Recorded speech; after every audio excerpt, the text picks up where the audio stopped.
We've seen what the 12-week child appears on the ultrasound screen.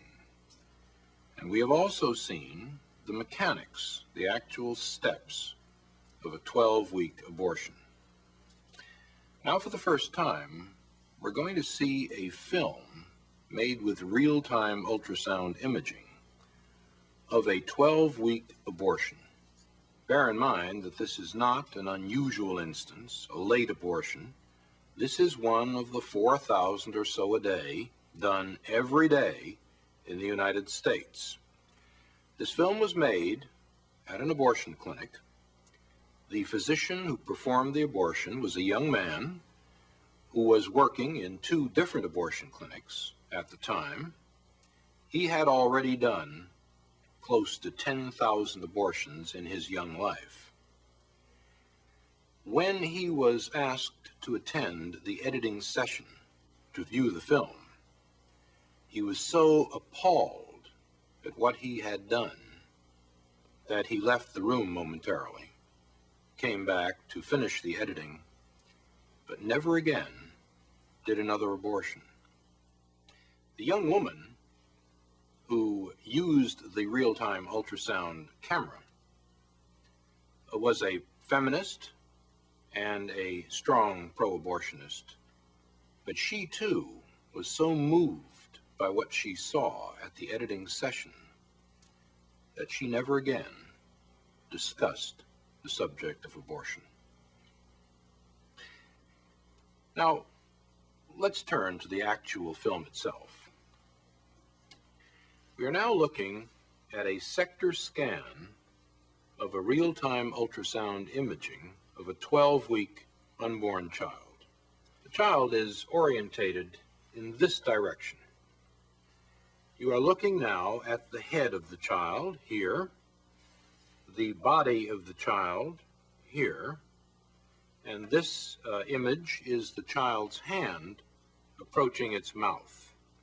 Looking a little more closely at the child, we can discern the eye, or the orbit of the eye, here, the nose of the child here, the mouth of the child here, and we can even look at the ventricle of the brain here. This is a fluid-filled space in the brain. We see the body of the child here with the ribs in silhouette and the spine of the child at the back. This rather granular area of tissue at the top of the sector appears to be the placenta, or afterbirth, of the child. And we can begin to see down here the thighs, the lower extremities of the child, coming off the body in this manner. Now, let's move to the action. We now see the heart beating here in the child's chest. The heart is beating at a rate of approximately 140 a minute, and we can see the child moving rather serenely in the uterus. One can see it shifting position from time to time. It is still orientated in this manner, and the mouth is receiving the thumb of the child. The child again is moving quietly in its sanctuary. Now, this shadow which we are seeing down at the bottom of the screen is the suction tip. We have colored the suction tip deliberately in order for you to discern it more clearly. But the abortionist has now dilated the cervix and is now inserting this suction tip, which you can see moving back and forth across the screen. You will note that as the suction tip, which is now over here, moves toward the child will rear away from it and undergo much more violent, much more agitated movements. The child is now moving in a much more purposeful manner. Its orientation changes from time to time. It is rearing again here. Now, the suction tip has not actually touched the child, even though the child is extremely agitated and moving in a violent manner. But the child has now moved back to the profile view, and the suction tip is flashing once again across the screen. The child's mouth is now open, and we will see that again on a freeze frame in a moment. But this suction tip, which you can see moving violently back and forth on the bottom of the screen, is the lethal instrument which will ultimately tear apart and destroy the child. It is only after the fluid has been broken, the sac has been disrupted, that the tip will actually come against the child. But we can see the tip moving back and forth as the abortionist seeks the child's body. Once again, we see the child's mouth wide open in a silent scream in this particular freeze frame. This is the silent scream of a child threatened imminently with extinction. Now the heart rate has speeded up dramatically, and the child's movements are violent at this point. It does sense aggression in its sanctuary.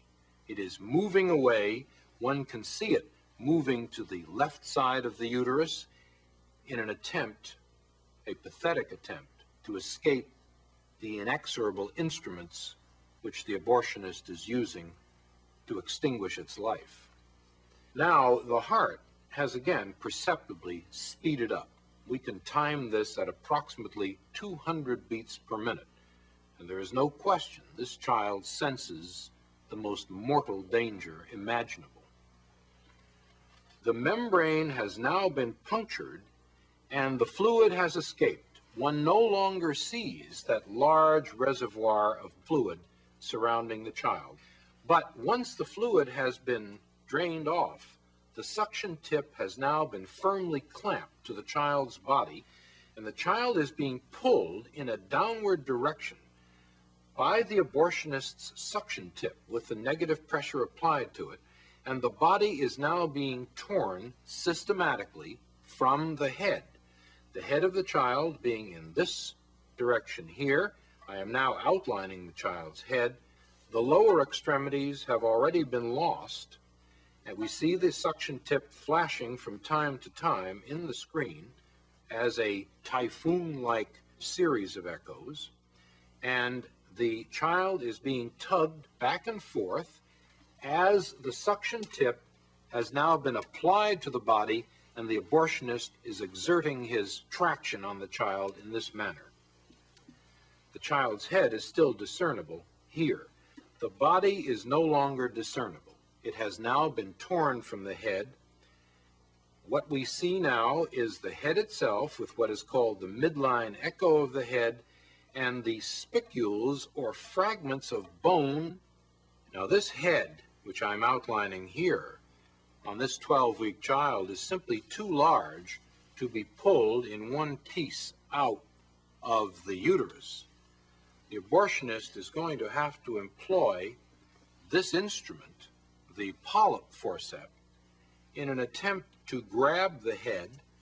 The abortionist will attempt to crush the head with this instrument in this manner and remove the head piecemeal from the uterus.